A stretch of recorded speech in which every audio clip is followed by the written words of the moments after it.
right? This is an isometric good morning, okay? So a good morning, just practicing our hinge positioning, what would translate to a deadlift is good morning is just body weight. You can cross your hands, you can put your hands on your waist, doesn't really matter, okay? But what we're gonna do here is we're going to hinge back, weights in the heels. I don't want my toes coming up, but my weight's a little bit further back. And I'm going to be working on trying to, not stiff-legged, but trying to bring my knees backwards a little bit more to get that shift. So naturally, my torso is going to lean forward to create counterbalance between here and here.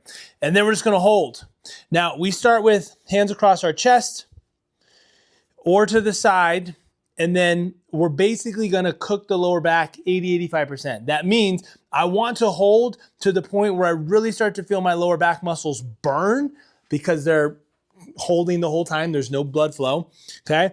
And then from there, I wanna hold just a little longer, and then after that, we're gonna pump it out for relief. If you wanna cook it faster, we basically just brings our arms out in front of us to increase that lever arm weight to make this cook a little faster. So once I get to that point where I'm like, oh my gosh, my back is tight, it's working, it's not painful, but I feel those muscles working.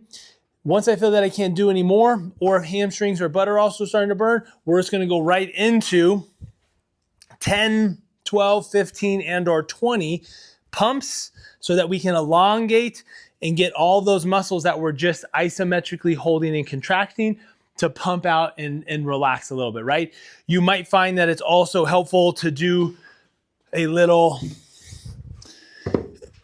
wide leg decompression, totally fine, right? Or just walk around, but we want to start to build up the endurance of those lower back muscles with an isometric hold.